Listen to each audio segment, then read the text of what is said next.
So hello guys, మొన్న వచ్చిన budget లో మన ఫైనాన్స్ మినిస్టర్ నిర్మలా సీతారామన్ గారు ఒక పెద్ద అనౌన్స్మెంట్ చేసిండ్రు. అదేమిటంటే 1 year లో మీరు 12 lakh రూపీస్ సంపాదిస్తే, అంటే మీ ఇన్కమ్ 12 lakh రూపీస్ ఉంటే మీరు ఎటువంటి ట్యాక్స్ పే చేసే అవసరం లేదు అని. అండ్ ఈవెన్ మీరు ఒక సాలరీడ్ పర్సన్ ఉంటే మీకు 75,000 యొక్క స్టాండర్డ్ డిడక్షన్ దొరుకుతుంది. సో టోటల్ ఈ లెక్క పాయింట్ అయితే మీకు up to 12 lakh rupees and అలాగే 75,000 పై ఎటువంటి ట్యాక్స్ పే చేసే అవసరం లేదు. బట్ గైస్, ఈ 4 lakh నుండి 8 lakh స్లాబ్ యొక్క కథ ఏంటి? దీనిపై 5% ట్యాక్స్ అని చెప్పిండ్రు. అండ్ 8 lakh నుండి 12 lakh యొక్క స్లాబ్ ఏంటి? దీనిపై 10% ట్యాక్స్ అని చెప్పిండ్రు. అండ్ 12 lakh నుండి 16 lakh యొక్క స్లాబ్ ఏంటి? ఇందులో 15% ట్యాక్స్ అని చెప్పిండ్రు. అండ్ 16 lakh నుండి 20 lakh యొక్క స్లాబ్ ఏంటి? దీనిపై 20% ట్యాక్స్ అని చెప్పిండ్రు. అండ్ ఇదే కాదు, చూడండి 20 lakh నుండి 24 lakh యొక్క స్లాబ్ ఏంటి? ఇందులో 25% ట్యాక్స్ కట్టాలని చెప్పిండ్రు. ఈవెన్ ఎవరిదైతే 24 lakh కన్నా హైయెస్ట్ ఇన్కమ్ ఉంటుందో, 24 lakh అబోవ్ ఇన్కమ్ ఉంటుందో వాళ్ళు డైరెక్ట్ గా 30% ట్యాక్స్ పే చేయాలి. ఓకే గైస్, చూడండి 20 lakh కన్నా ఎక్కువ ఇన్కమ్ ఉంటే ట్యాక్స్ కట్టాలని మనందరికీ తెలుసు, ఇది ఓకే. బట్ మన ఫైనాన్స్ మినిస్టర్ గారు క్లియర్ గా చెప్పారు 12 lakh వరకు ఎటువంటి ట్యాక్స్ లేదు అని. కానీ 4 lakh నుండి 8 lakh వరకు 5% అండ్ 8 lakh నుండి 12 lakh వరకు 10% యొక్క స్లాబ్ ఎందుకు ఇచ్చిండ్రు? ఈ స్లాబ్ యొక్క మీనింగ్ ఏంటిది? ఈ స్లాబ్ అసలు ఎందుకు ఇచ్చిండ్రో తెలుసుకుందాం. న్యూస్ లో అయితే 12 lakh వరకు ఫ్రీ అని చెప్పారు, ట్యాక్స్ ఫ్రీ అని చెప్పారు 12 lakh లోపల. సో ఇది కరెక్టా కాదా తెలుసుకుందాం. చూడండి గైస్, బెదరాల్సిన అవసరం లేదు. ఈ వీడియోలో నేను మొత్తం ఎక్స్ప్లెయిన్ చేసేస్తా క్లియర్ గా. అండ్ నేను చెప్పే విషయాలు నర్సరీలో ప్లేగాడ్ కూడా అర్థం చేసుకుంటాడు. సో ప్లీజ్ ఈ వీడియోని లైక్ చేసుకోండి, సబ్స్క్రైబ్ చేసుకోండి. ఇటువంటి finance, book summaries, case studies, stock market videos daily వస్తుంటాయి. So please subscribe the channel. Guys బెదరకండి, 12 lakh వరకు ఎటువంటి ట్యాక్స్ ఇవ్వాల్సిన అవసరం ఉండదు.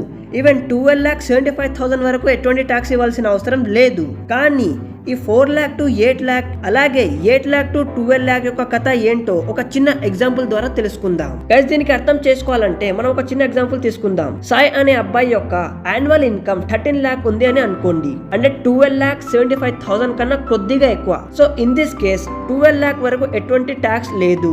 కానీ ఇక్కడ మన సాయి ఇన్కమ్ అనేది 13 lakh రూపీస్ ఉంది కదా, సో ఈయన ట్యాక్సేబుల్ అవుతాడు. అందుకే ఈయన ఇక్కడ ఎంత ట్యాక్స్ కట్టాలి అంటే 15% అన్నమాట. 13 lakh ఒక 15% వచ్చేసాక ఇది అవుతుంది 1.95 lakh రూపీస్. అంటే టోటల్ గా 2 lakh రూపీస్ అనుకోండి. సో సాయి సంపాదించిండు 13 లక్షల రూపాయలు, ట్యాక్స్ కట్టాలి 2 lakh రూపీస్. మిగిలిన 11 lakh రూపీస్. సో మీరు ఇక్కడ చూడవచ్చు 13 lakh ఇన్కమ్ ఉన్న సాయి బోర్లా పడిండు. ఎవరైతే 12 lakh సంపాదిస్తున్నారో వారు ట్యాక్స్ కట్టకుండా బజ్జీలు తింటుండ్రు. కానీ గైస్ ఇది ప్రాక్టికల్ గా ఇలా ఉండదు. ఎస్, ఇక్కడ స్లాబ్ వైజ్ ట్యాక్స్ పెడతారు. అంటే 12 lakh వరకు ఎటువంటి ట్యాక్స్ ఉండదు. బట్ 13 lakh వరకు ఇన్కమ్ ఉంటే దీనిపై ఎంత ట్యాక్స్ కట్టాలో స్లాబ్ వైజ్ తెలుసుకుందాం. సో కొత్త స్లాబ్ లో 0 to 4 lakh రూపీస్ ఉంటే దీనిపై 0 ట్యాక్స్ అన్నమాట. అంటే ట్యాక్స్ కట్టాల్సిన అవసరం లేదు.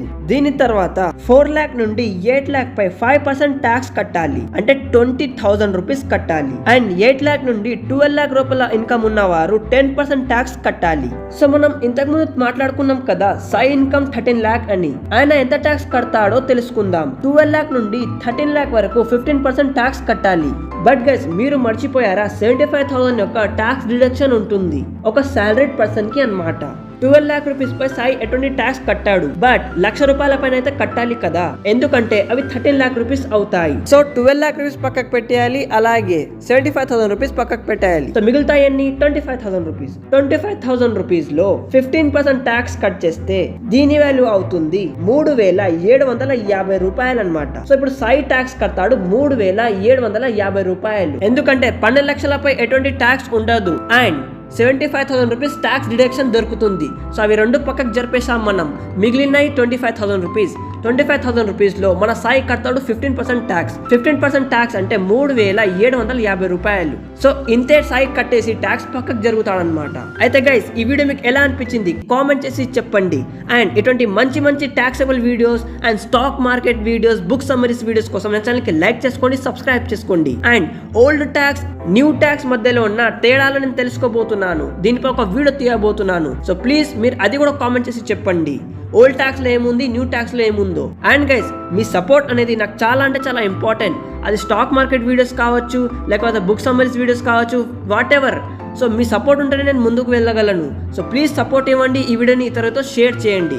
ఇటువంటి మంచి మంచి కాన్సెప్ట్ మీకోసం తీసుకొస్తా. అండ్ గైస్, ఈ మాట చెప్పడం మర్చిపోయాను, ఈ ట్యాక్స్ అనేది ఇప్పటి నుంచి కాదు, ఏప్రిల్ నుంచి శాంక్షన్ అవుతుంది. అంటే ఏప్రిల్ నుంచి మొదలు పెడతారనమాట కొత్త ట్యాక్స్ సిస్టమ్ ని. సో అప్పటి వరకు మనం పాత ట్యాక్స్ సిస్టమ్ ని ఫాలో చేయాలన్నమాట. సో కలుద్దాం ఇంకొకటి ఇంట్రెస్టింగ్ వీడియోతో. అప్పటి వరకు సెలవు.